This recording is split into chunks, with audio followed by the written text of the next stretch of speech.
The bark hit first. Then came that thin, cracked whimper from inside a broken doghouse in the middle of the day. It wasn't a sound you just walk past. It cut straight through the heat, sharper than any car horn or siren on the block. I turned my head and saw it, an empty lot behind a tired fence, dirt trampled flat, bottles and cans kicked into the corners. And in the far corner, slumped to one side, a wooden doghouse that looked like it had already given up. In the doorway, a young Doberman was standing dead still. Too tall to be a puppy, too skinny to be a grown dog, ribs showing under a dark coat that should have looked proud, not tired. His front paws were planted wide, shoulders tight, as if he was trying to make himself bigger than the hole he was guarding.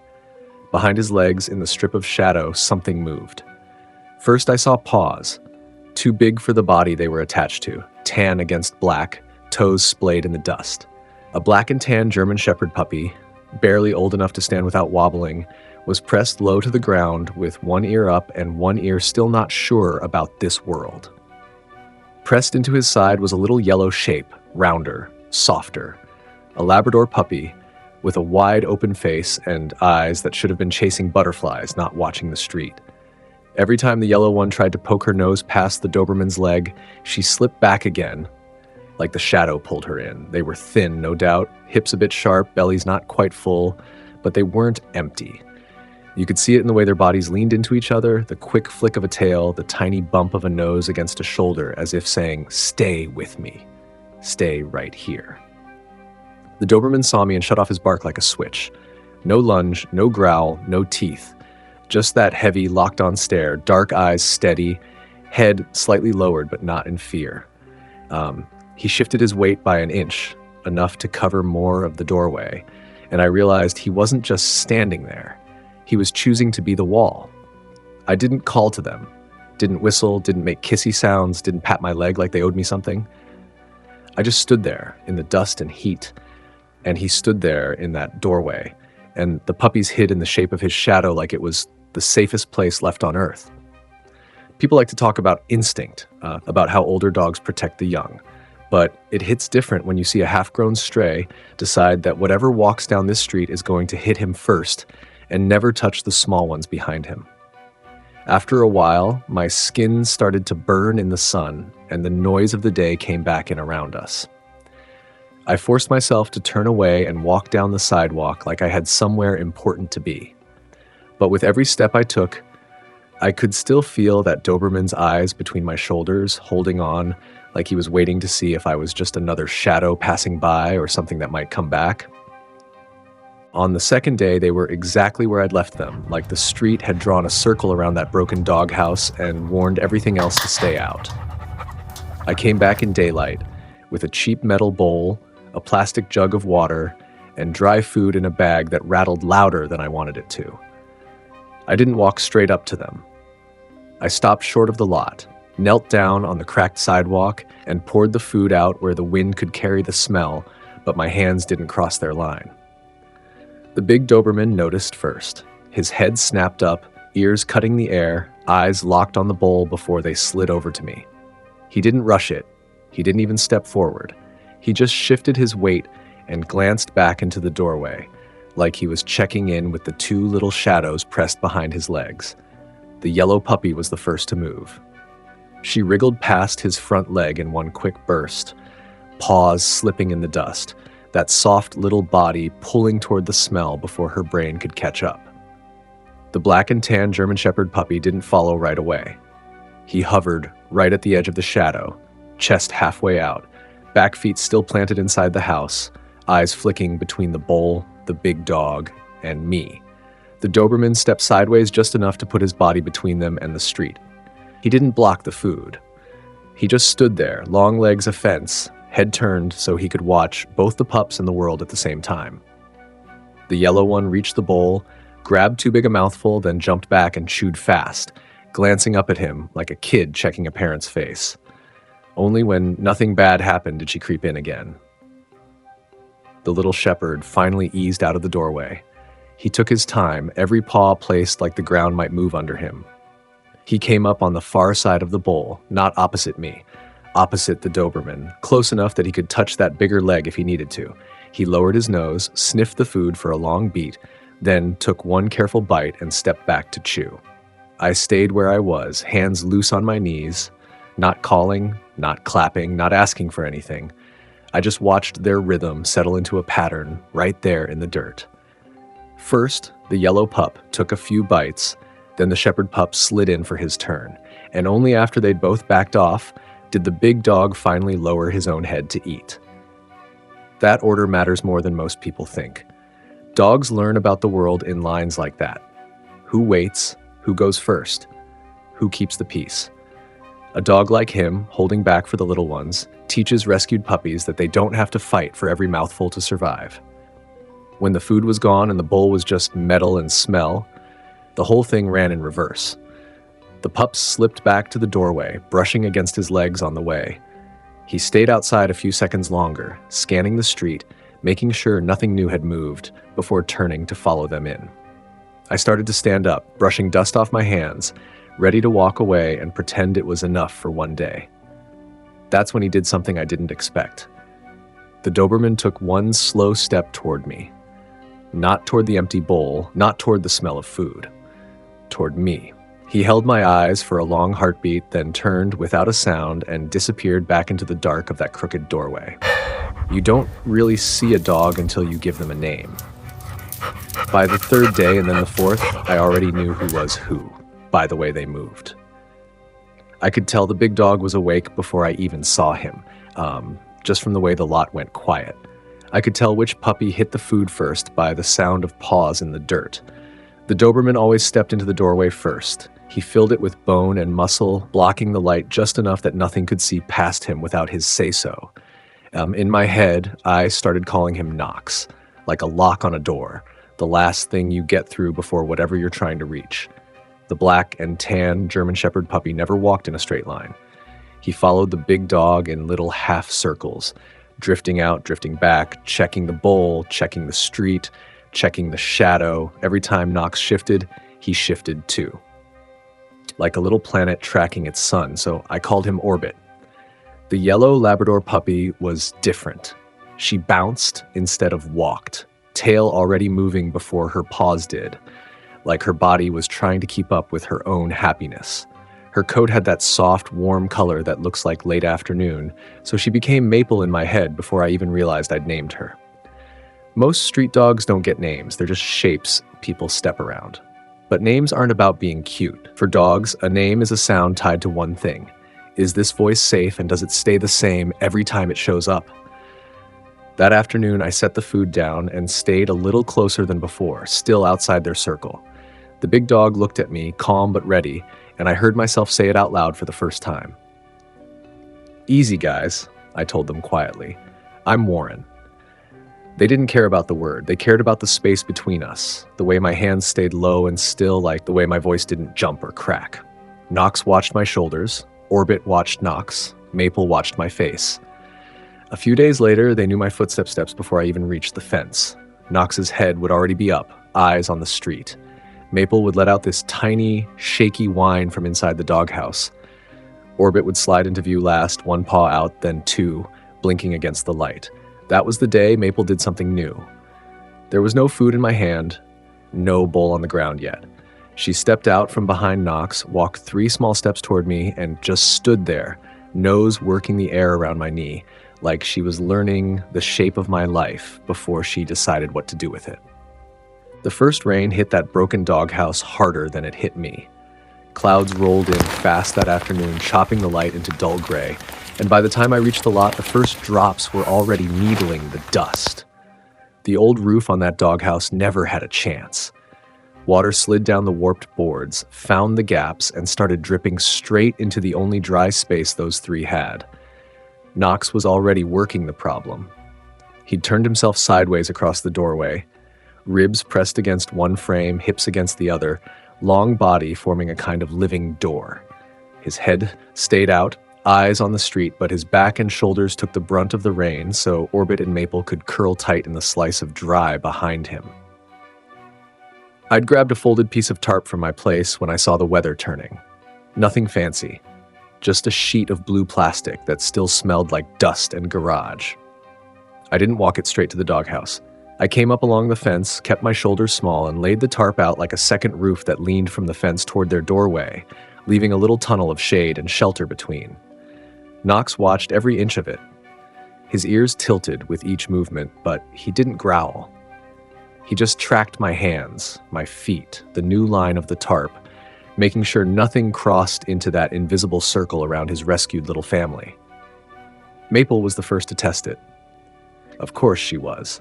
The rain had already dotted her yellow fur, but she popped out from under Knox's chest like a spring, hopped sideways toward the tarp, then dropped into a play bow so low her nose almost brushed the wet ground.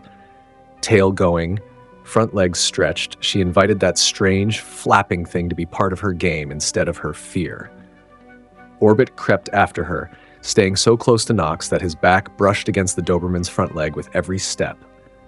He sniffed from farther away, head low, ready to dart back, eyes cutting up to Knox for permission before he got within Paws' reach of the plastic. Knox didn't move, didn't correct him, just held steady and let the little German Shepherd brain work it out. That's how dogs handle the new stuff we throw at them. First, they read it from a distance, just with their eyes and the way the air smells. Then comes a light touch with a nose or a paw. Only when nothing bad happens do they fold it into their world and call it safe. Within a few minutes, the pattern shifted. Rain started to drum louder on the tarp than on the doghouse roof. Maple ducked under the blue edge, shook off, then darted back to Knox, as if showing him it held. Orbit did his slow, careful walkthrough, then turned and came back, a little less hunched, a little more sure. Soon all three of them were using that extra strip of shelter like it had always been there. I stayed crouched by the fence, shoulders getting soaked, just watching them move from old cover to new, letting Maple's courage do the talking for me. When I reached down to steady the tarp where the wind kept trying to lift it, she bounced toward me again without thinking. This time, her nose landed right in my open hand. Cold, wet, and shaking a little, she didn't jerk away. She just stayed there, that brave pup, breathing slow into my palm like she was trying to memorize the smell of the man who kept changing their sky. The big dog decided I was either harmless or very bad at being scary. A few days after the rain, the sky went back to its usual blank blue, and the lot looked almost calm. The crooked doghouse had my tarp leaning over it now, turning that corner into a small, crooked tunnel of shade instead of a leaky box. Knox, Orbit, and Maple moved in and out of it like they'd always had two roofs, not one. That afternoon, I sat lower than before. No standing over them, no shadow stretching across their doorway. I just dropped down on an old crate a little closer to the lot, legs loose, hands resting on my knees, and slid the bowl of food so it stopped halfway between us and the doghouse. Maple spotted it first. Her tail started before the rest of her, a little vibration traveling up her back until her paws had no choice but to follow. She trotted out, glanced at Knox once, then headed straight for the bowl like the world had finally done something that made sense. Orbit came next, slower, staying close enough to brush her side, eyes wide, ears twitching at every sound. Knox stepped out last. He walked between them and me, not stomping, not rushing, just laying that long frame down like a slow-moving fence. He didn't block them from the food. He let Maple lean around his front leg to eat. He let Orbit slip behind his shoulder and nose at the edge of the bowl. What he did block was the empty space between my hands and their backs. I watched him out of the corner of my eye and saw the smallest thing. He turned his head away from me, angled his muzzle toward the street, and lowered it to the food as if he were suddenly very busy with his own dinner. His ears stayed easy. His shoulders didn't bunch up. That's what polite ignoring looks like in a loyal dog. It's a way of saying, I see you, but I'm choosing not to make a problem out of you. Orbit kept checking him. He'd lift his nose from the bowl, glance at Knox's face, then at my hand resting in the dust, then back at Knox again. Every time, Knox answered with the same quiet signal, a tiny softening in his back, a slow breath out, a little more weight leaned onto one relaxed paw. They finished most of the food before anything changed. Then, I picked up one last piece between my fingers and let my hand hang there, still and open, halfway between my knee and the bowl. No calling, no kissy noises, just an offer sitting in the air. For a long moment, no one moved. Then Knox stepped forward just once and reached in. His teeth touched my fingers, gentle and quick, taking that one piece of food without a snap, without a flinch. Then he backed up and stood between us again like nothing had happened at all. If you want to learn who a dog really is, watch them play, not pose. A week in, there was a little pocket of safety around that lot. Not perfect, not permanent, but real enough that they started waiting for me like it was part of the day. I could hear them before I saw them now. Soft nails on concrete, a quick bark, the slap of tails against wood. Sometimes when I turned the corner, they were already playing. Maple would be the blur in the middle of it, the next spinning circles in the dirt, front end dropping low, back end high, throwing out that goofy play bow again and again like an open invitation. She'd dart toward Knox, tap his chest with her paws, then rocket away, daring him to chase her. Orbit tried hard to be serious at first. He'd stand near Knox, chest out, copying that tall, still shaped like a tiny guard on duty. But it never lasted. One wrong move from Maple, one bump of her shoulder, and he'd crack. His tail would kick into gear, his head would drop, and he'd launch himself into the mess with her, barking higher, lighter, forgetting he was supposed to be the thoughtful one. Knox let them win. He'd rear up, spin, then drop onto his side with a thud that shook dust off the boards, legs folding so he didn't hit them too hard. He let their teeth grab at his neck skin, their little mouths tug on his ears. Every time one of them got too rough, he'd pause, go still for a second, then adjust, mouth soft, eyes checking theirs before the dog play started up again. From the sidewalk, all you would have seen was three shapes racing laps. Big, dark dog in front, two playful puppies pinned to his back like small comets, skidding around the edges of the lot, looping under the tarp, back around the house, over and over until they collapsed, panting in a pile. That was when the neighbor walked by. He slowed, frowned at the scene like joy itself was a problem, and muttered, "They'll start wandering. Someone will call somebody." Then he shook his head and kept going. It stuck with me more than it should have. I watched Knox nose Maple back from the fence line, watched Orbit take his cue and follow, and I heard myself ask, quiet but out loud, what happens to three dogs like this if the wrong somebody decides they don't belong here anymore? It's easy to feed a dog and pretend it's enough. It isn't. That neighbor's line about someone calling somebody sat in my head all night. Knox, Orbit, Maple. To most people, they were just three shapes in a lot, temporary noise on the street. To me, they already looked like rescue dogs who just hadn't made it home yet. The next day, I made a call. No offices, no clipboards, just a quiet voice on the other end from a volunteer group who knew what dogs like this go through. I asked one thing over and over: how do I help them without breaking them apart? We talked about shots and paperwork later, but first we talked about getting them used to safe spaces. So I showed up at the lot carrying a plastic crate with a soft old blanket stuffed inside. Not hidden, not sneaky. I set it down beside their crooked doghouse, door wired open so it couldn't slam, the opening facing their doorway like a second little cave. Then I stepped back, sat on my crate, and let them read the situation. Maple got there first, of course. She trotted over, sniffed the edge, then stuck her whole head inside like she'd just discovered a tunnel to another country. She backed out, shook her ears, did a quick little bounce, then dove in again, front paws thumping the blanket while her tail beat the plastic. Orbit stayed at the old doorway, half in, half out, letting out this thin, worried whine every time her yellow body disappeared from sight. Knox did the slow work. He circled the crate once, nose tracing every corner, then again closer, checking the smells, the plastic, the blanket, the way the door didn't move. Finally, he laid down right next to it, his spine pressed against the side, facing the street so that anything coming would hit him before it ever reached that new little den. That's how a crate is supposed to start for a dog. Not as a jail, not with a slammed door and a scared face pressed to the bars. It should feel like a burrow they choose, a place that smells like them, where nothing bad ever happens, just naps and quiet and the sound of their own breathing. I didn't rush it. I let Maple turn it into a game, let Orbit watch and worry, let Knox claim the outside as his post. But later, checking the weather, I saw the storm warnings stacked up for the next night, wind and rain worse than the last time. Standing there by that flimsy doghouse and my little tarp, I knew I was running out of chances to take it slow. The wind got loud enough that I couldn't hear my own thoughts, but I could still hear their nails on the concrete. By the time the storm rolled in for real, the sky was the color of old steel and the air felt heavy, like it was thinking about what to break first.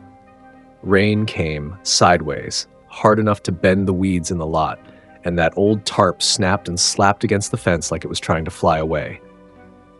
The little wooden house shook with every gust, more noise than shelter. I walked out and unlatched my gate, swinging it wide so it didn't creak shut again. Then I left my front door open and sat on the step under the porch, back against the frame, where 3 pairs of eyes could see one dry place in a wet world without hearing me call. No kissing sounds, no names, just the square of light behind me and room enough for all of them if they wanted it. A crack of thunder hit close and the whole block jumped. The tarp jerked, water poured off its edge, and Maple shot out from under it like someone had lit a fuse. She barreled through the rain straight toward me, ears flat, tail tucked but still flicking at the tip, little paws sliding on the wet walk. She reached the bottom step, hesitated, then spun around and sprinted back toward the lot, shouting at Orbit in that high, urgent bark that says, "Move! Come on! Now!" Orbit appeared in the doorway a moment later, low and tight, a small shape pressed into the frame. He took 2 quick steps out, then 1 back, nails clicking in tiny bursts on the wet concrete, eyes jumping from Maple to Knox to the open gate and back. Thunder rolled again and he flinched, head ducking, body saying all the things frightened dogs say long before they ever make a sound. Knox stayed in the entrance longer than both of them. Rain ran off his coat in lines, ears forward, eyes narrow, reading the street, the sky, and me all at once. He saw the open gate, saw Maple running in frantic little loops, saw Orbit stuck in that push-pull between fear and trust. Then he stepped out, shook once, and moved toward us with that slow, deliberate walk that always looked like a decision more than a reflex. Maple made it under the porch first, pressing herself against the dry boards, water flying off her fur as she shook. Orbit crept in next, step by tiny step, keeping one eye on Knox the whole way, like he was asking every few inches if this was still allowed. Knox stopped right at the line where the rain ended and the dry wood began. 1 paw on wet concrete, 1 paw on my porch, body stretched across the edge like he was still the door between their world and mine. Dogs hear storms like we hear arguments through walls. The low rumbles, the sharp cracks, all that pressure in the air, it wears on them fast. Dragging nervous dogs into a place they don't trust just teaches them the thunder isn't the only thing to be afraid of. You have to let the safe spot stay open long enough that they decide to walk into it on their own. So I stayed still and let the rain talk. The storm kept pounding the yard, the tarp flapped and snapped, my front door glowed warm and open behind me, and all 3 of them stood there on the edge of dry floor and dark hallway, hearts racing, trying to figure out if this was just another trap or the first real chance to stop being outside. I didn't carry them over the threshold. They carried themselves. Maple broke first, like always. A crack of thunder rolled off into the distance, and while the echoes were still bouncing around the street, she edged past Knox's chest and put both front paws on my hallway floor.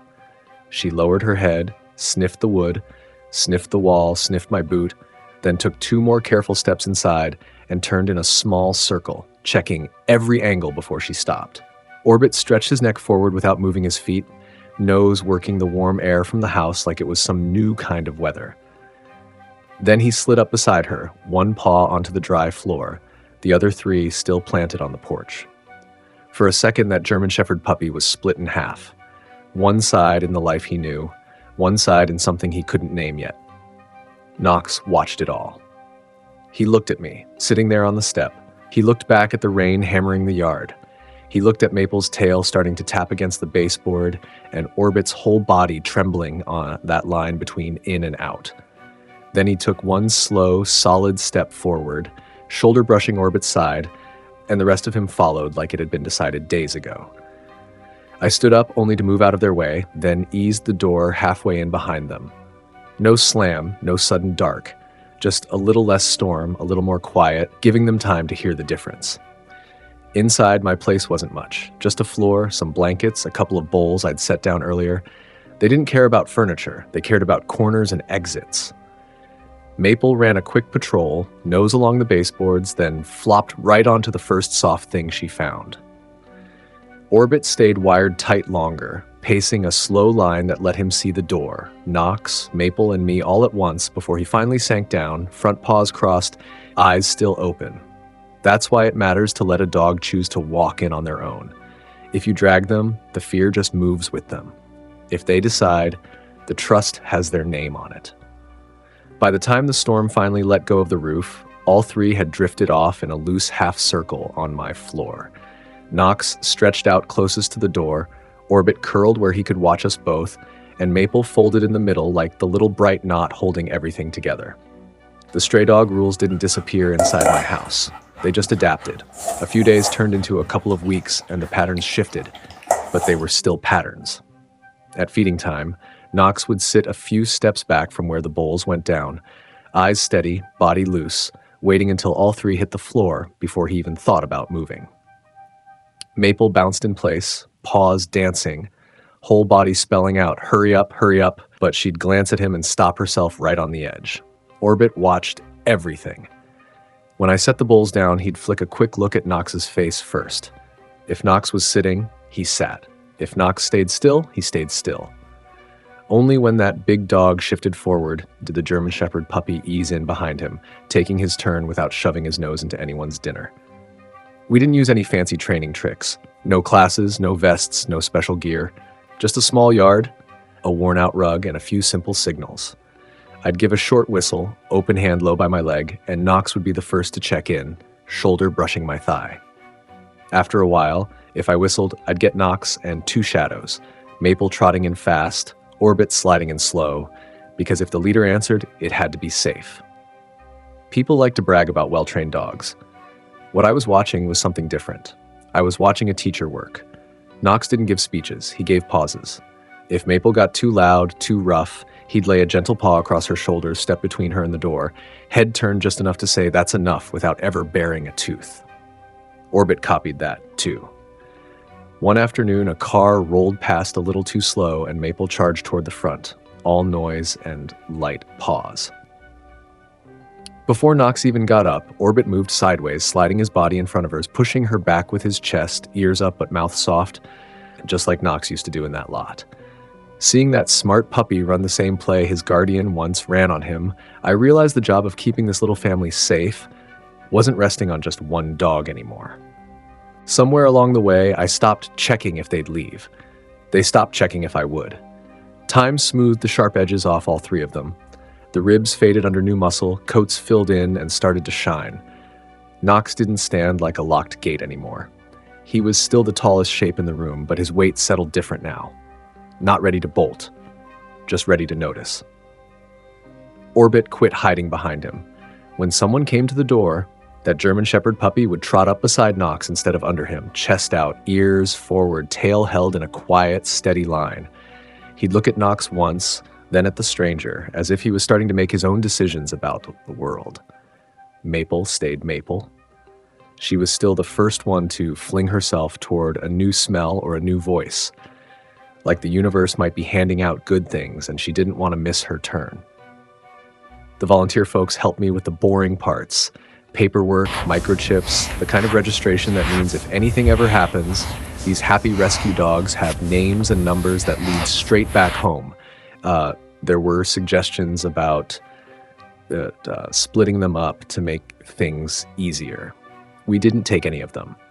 Whatever saved them in that lot was tied up in the way they moved together, and I wasn't about to untie it. In the house, their places stayed the same. Knox chose the spot near the door where he could hear the world breathe. Orbit picked the space closest to my chair, always where he could feel a hand drop onto his back if it needed to. Maple liked the middle, pressed between us like a yellow thread stitching the whole thing together. These days, neighbors slow down at the fence and smile instead of frowning, pointing at the three heads in the window or the three bodies by the gate. And I catch myself thinking I don't really remember what this street looked like before those silhouettes were part of it. I thought I was just feeding three strays. They were building something else entirely. I watched Knox turn from a shaking, rain-soaked guard in a broken doorway into the calm center of a house he never expected to have. I watched Orbit, that serious little German Shepherd puppy, learn that courage isn't about not being scared. It's about taking one more step because the dog you trust is standing in front of you. And I watched Maple drag both of them toward the light every single day just by believing that every new sound might be something good instead of something that hurts. Dogs know how to hold each other together long before we step in. They block the wind with their own bodies. They share bowls without counting. They turn play into glue. We come in later with fences and roofs and call it rescue, but most of the time they've already done the hardest part just by refusing to give up on each other. This little guy's journey from abandonment to rehabilitation shows how important nonprofit rescue groups really are. You don't get from a shaking, skinny shape in a lot to 3 heads sleeping easy by a door without people who care quietly, who answer late phone calls, who show up for the dogs nobody put a price tag on. Caring for a rescued puppy is more than love.